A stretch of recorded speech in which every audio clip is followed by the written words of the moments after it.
जगमग तो कौन जाने किस पल में, कौन जाने किस पल में हो जाना अंधेरा है, ना ये घर तेरा है, ना ये घर मेरा है।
बोलिए राधे सरकार की जय हो।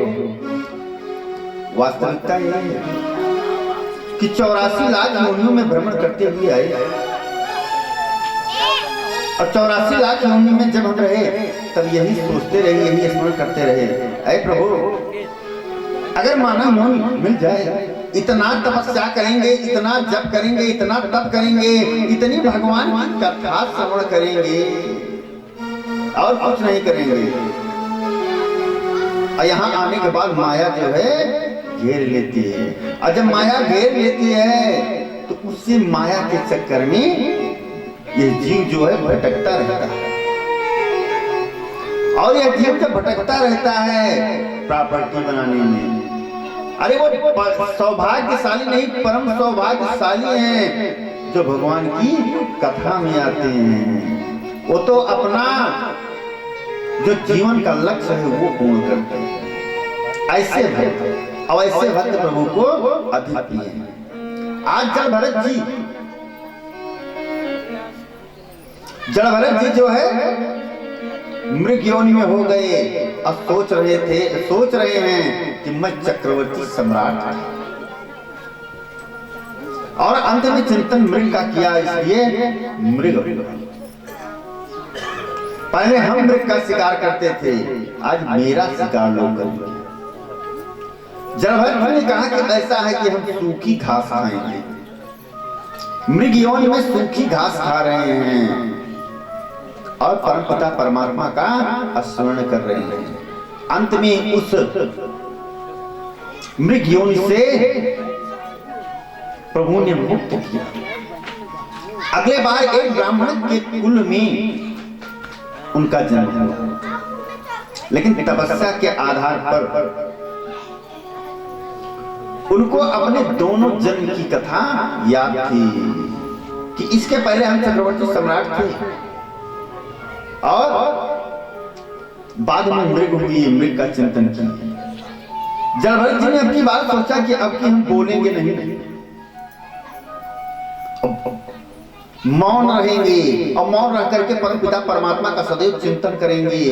अब इस 84 के चक्कर में नहीं पड़ना है, अब तो तपस्या करके परम पद को पाना है जो जीव का लक्ष्य है। अब उस लक्ष्य की प्राप्ति के लिए जड़भरत जी मौन है। 7 भाई थे। जैसे कुछ समय बिता पिताजी ने यज्ञोपवीत संस्कार करवा दिया।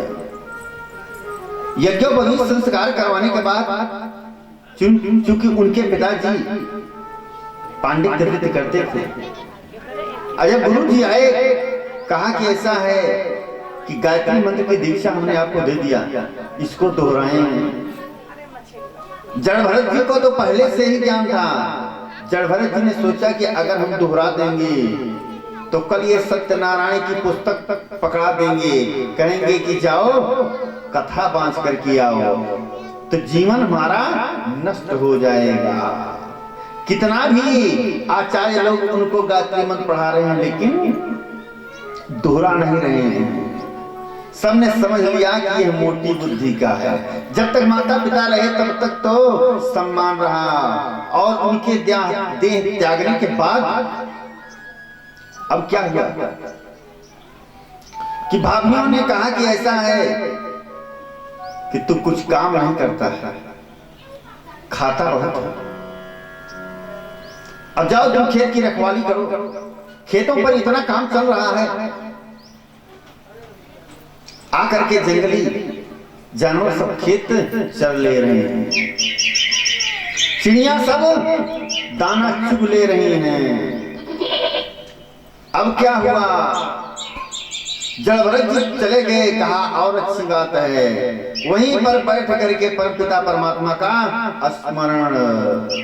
जब भाभियां खेत में जाने लगी तो देख रही हैं कि वहां तो यह हर कीर्तन कर रहे हैं। कहा कि चले जाओ, भोजन नहीं मिलेगा प्रसाद, इसलिए कि हमने रखवाली के लिए भेजा था। पूरा खेत साफ हो गया। जड़भरत जी ने कहा कि ठीक है, तो जहां ले चलोगे वहीं मैं चलूंगा। चल दिए जंगल में। अब जंगल में जा करके अब खूब तपस्या कर रहे हैं। और उधर से एक दिन कुछ डकैत लोग ने महाकाली को नर बलि देने के लिए कहा था। उनकी मनोकामना पूर्ण हो गई, तो ढूंढते ढूंढते और कोई न मिला, लेकिन जड़भरत जी मिले। और जड़भरत जी जैसे मिले, ले गए डकैतों ने, इनको नहवाया धुलवाया और सब कुछ कराने के बाद सुंदर प्रसाद खवाया, भोजन। अब भोजन कराने के बाद कहा कि ऐसा है कि लेट जाओ, जड़भरत ने कहा क्या बात है भाई? कहा तुम्हारी बलि देंगे महाकाली के पास। जड़भरत जी ने कहा बारंबार आपको प्रणाम, इसलिए कि मेरी शरीर माँ के चरणों में समर्पित हो जाए, इस जीवन का और क्या अंतिम लक्ष्य होगा। लेट गए साष्टांग दंडवत करके। माँ भद्रकाली ने देखा कि डकैत लोग नहीं समझ पाए हैं कि ब्रह्मज्ञानी जो है चरणों में पड़ा है, और इसकी बलि देने के लिए माँ काली प्रकट हो गई और उसी तलवार से डकैतों का सर काट दिया। जड़भरत जी बच गए। पुनः माँ के चरणों में प्रणाम करके पुनः चले आए और सोचने लगे कि माँ जो है मेरी बलि स्वीकार नहीं किया, मेरी शरीर इस लायक नहीं है। अंत में एक राजा रघुगण था, बहुत सत्संगी था, जहां भी सुन लेता की कथा हो रही है अवश्य जाता। संतों का सम्मान, ब्राह्मणों का सम्मान, सबका सम्मान करता। पालकी से बैठ करके आ रहा है, अचानक एक कहार जो है बीमार हो गया, और जैसे वो कहार बीमार हुआ, ये हुआ कि दूसरा कोई कहार ले आओ, और दूसरा कहार जो है लाने के लिए चल दिए लोग, और यही जड़भरत जी मिल गए। आकर के सैनिकों ने कहा गए चलो महाराजा की पालकी होना है। जड़भरत जी ने कहा कि ठीक है। वह दिन धन्य होता है जिस दिन परोपकार किया जाए। व्यक्ति को चाहिए कि अगर आज हमने परोपकार कर दिया तो ये हमारा दिन धन्य है। दो चीज हमेशा संचय करना चाहिए, एक धन, दूसरा धर्म, दोनों प्रतिदिन संचय करना चाहिए, धन एवं धर्म। अब प्रतिदिन जब संचय करते रहेंगे, संचय करते करते तभी व्यक्ति आगे बढ़ता है। धन एवं धर्म दोनों प्रतिदिन संचय करने की वस्तु है। इस प्रकार से जड़भरत जी चल गए, लग गए पालकी में, और जैसे कहार लोग लेकर के आया आगे, जड़भरत जी देखते हैं कोई चींटा पड़ जाता है तभी उछल जाते हैं, चींटी पड़ जाती है तभी उछल जाते हैं। राजा रघुगण जैसे उछले क्रोध से लाल हो गए, कहने लगे, व्यंग कसने लगे। अब व्यंग कसते कसते पालकी रखवा दिया, और रखने के बाद देख रहे हैं कि जड़भरत के शरीर में एक मोटा सा यज्ञोपवीत पड़ा हुआ है। अब तो रघुगण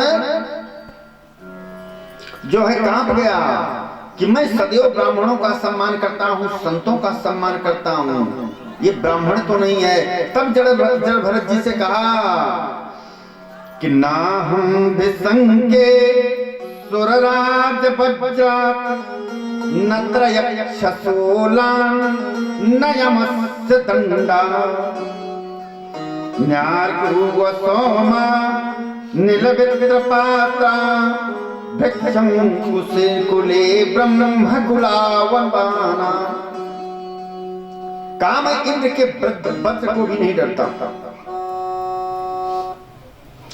ना हम विसंके सुरराज वज्रात न न यमस्य दंडात, यम के दंड को भी नहीं डरता हूं। मैं किसी को नहीं डरता हूं, लेकिन एक को डरता हूं कि कहीं ब्राह्मण के कुल का अपमान न हो जाए, क्योंकि लिखा गया है और जो कष्ट देंगे वो स्वयं पर देंगे।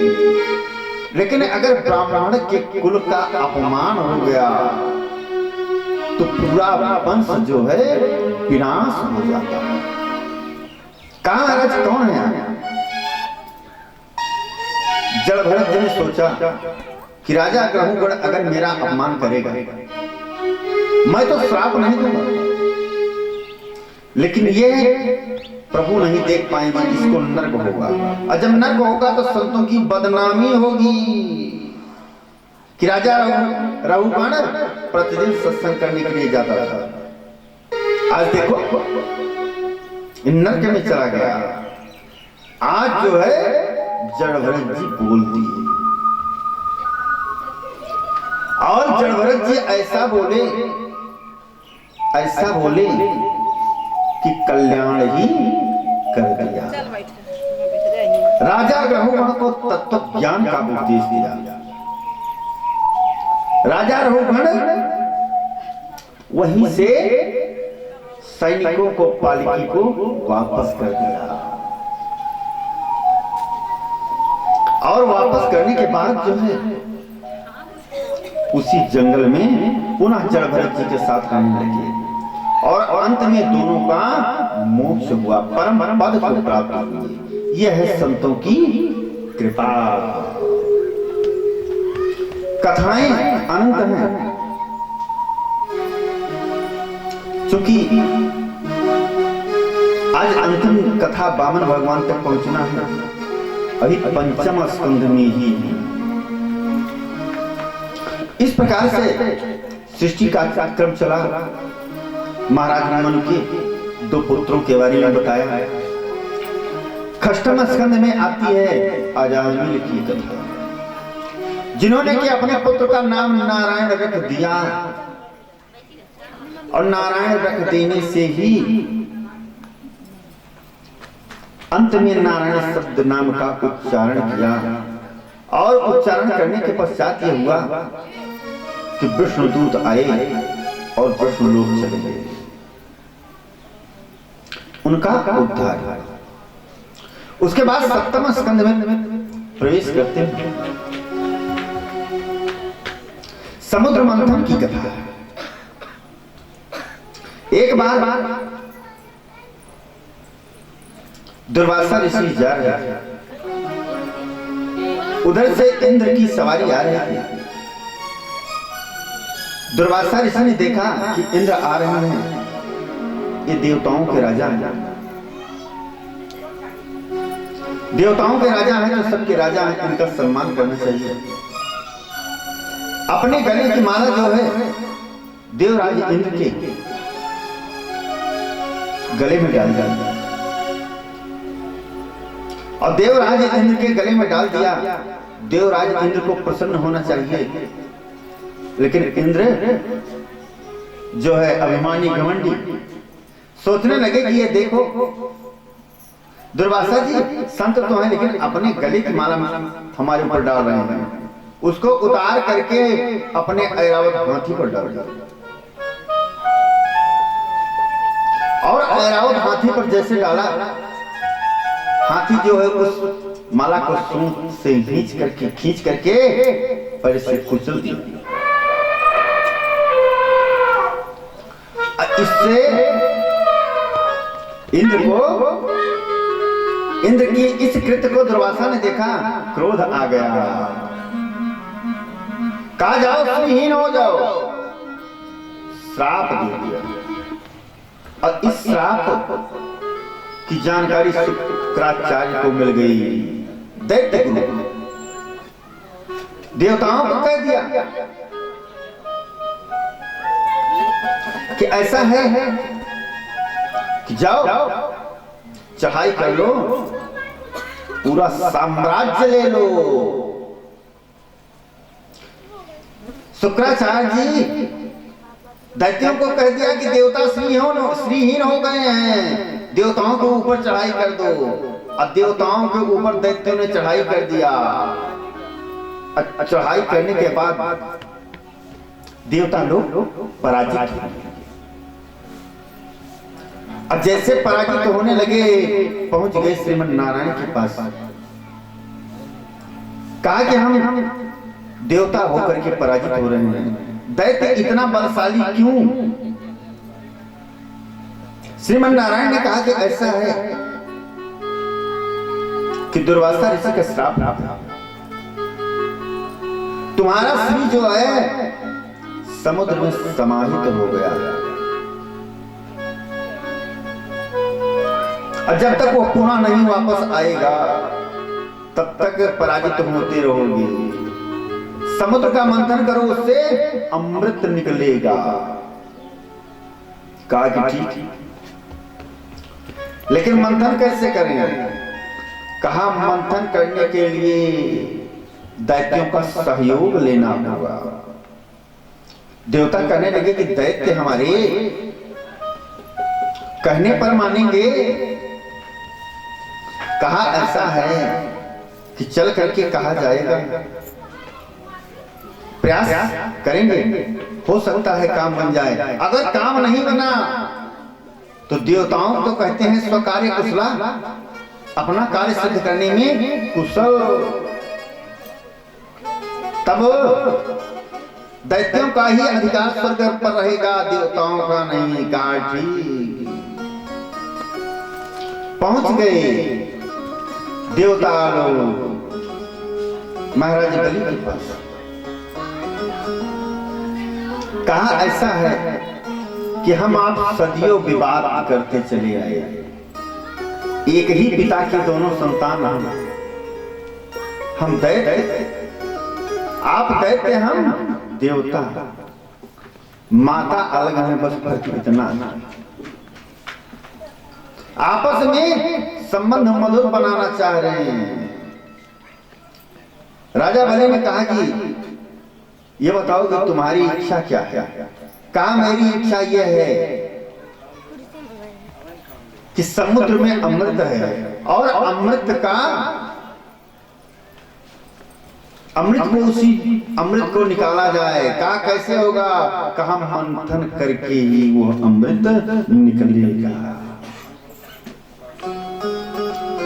दैत्यों ने कहा उस अमृत को करेंगे क्या, किसको देंगे। कहा आपस में भाई भाई हैं, 1/2 होगा, बांट करके पिएंगे। ये तो भाई पटीदारी की बात है, सदियों लड़ते रहेंगे, लेकिन जब अमृत मिलेंगे तो हम आप अमर रहेंगे। अरे रहेंगे तो लड़ाई झगड़ा होती रहेगी। देवता लोगों ने दैत्यों को अपने बस में कर लिया। अब जब बस में कर लिया, पुनः आए श्रीमन नारायण के पास। कहा ऐसा है, दैत्यों ने हाँ कर दिया, अब बताएं कैसे होगा। कहा ऐसा है, मंदराचल पर्वत को ले आए और उनको ले आने के बाद उसी से मंथन होगा। बासुकीनाग की रस्सी बनाई। कहा बासुकीनाग की रस्सी। कहा उनको भी प्रसन्न कराना होगा। कहा ठीक है। चले आए बासुकी के पास। अब बासुकी के पास जब आए तो बासुकीनाग ने कहा भाई ऐसा है कि अमृत तुम दोनों लोग पियोगे ना, और शरीर मेरी टूटेगी, मुझको क्या मिलेगा। कहा ऐसा है तुमको भी मिलेगा, ऐसी बात नहीं। स्वीकार कर लिया। पुनः विष्णु भगवान के पास गए। विष्णु भगवान ने कहा कि देखो देवताओं, अब लगना कहाँ है तुमको, ये समझ रहे हो। कहा कहाँ लगना है। कहा जिस समय पर समुद्र मंथन होने के लिए देवता दैत्य उद्यत हों, उस समय पर आपको ये करना है कि मुख की तरफ नहीं लगना है। इसलिए बासुकीनाग सदैव विष उगलता है, तुम लोग मूर्छित हो जाओगे। लेकिन वहां हम व्यंग बोलेंगे, कहेंगे भाई तुम देवता हो, मुख की तरफ लगो।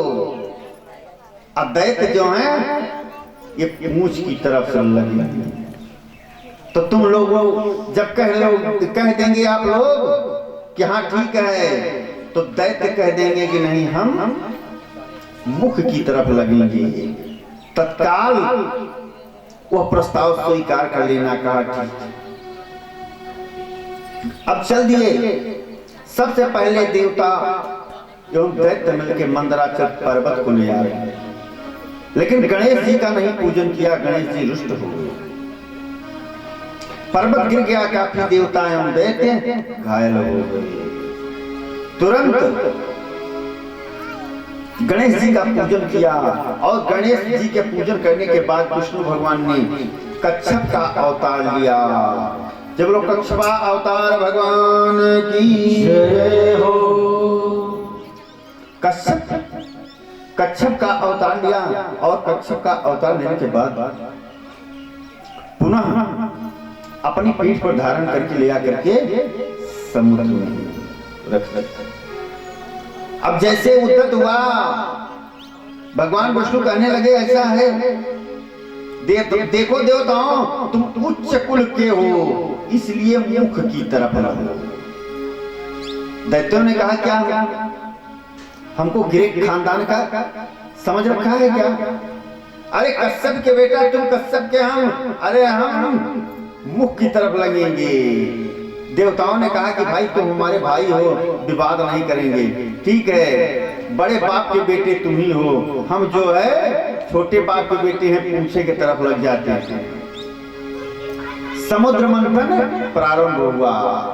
अब बासुकी नाग जब विष उगले तो देवता लोग जो हैं कांप जाएं, सोचने लगे कि बड़े बाप की संतान बनना ही ये गड़बड़ बात है, ये तो इतना विष उगल रहा है कि हम लोग मूर्छित हो जा रहे हैं। इसलिए बड़े बाप की संतान नहीं बनना चाहिए, सदैव छोटा होकर के रहना चाहिए। अब जैसे समुद्र मंथन प्रारंभ हुआ और समुद्र मंथन में सबसे पहले विष निकला। अब जैसे विष निकला, अब तो दैत्य एवं देवता दोनों कांप गए। अब क्या होगा?